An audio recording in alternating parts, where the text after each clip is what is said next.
Alam niyo yung pasyente? Yung katawan na may sakit? Ang tawag dyan, pasyente. Ako, iba tawag ko.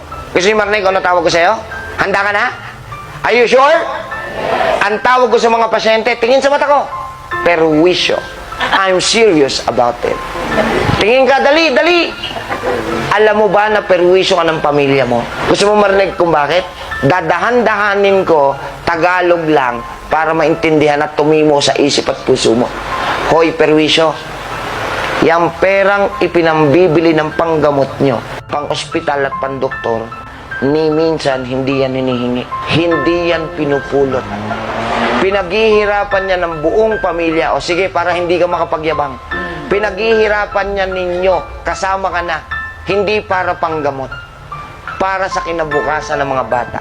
Sa kinabukasan ng buong pamilya. Tama? Pero dahil sa yung perwisyo ka, ninanakawan mo ng kinabukasan.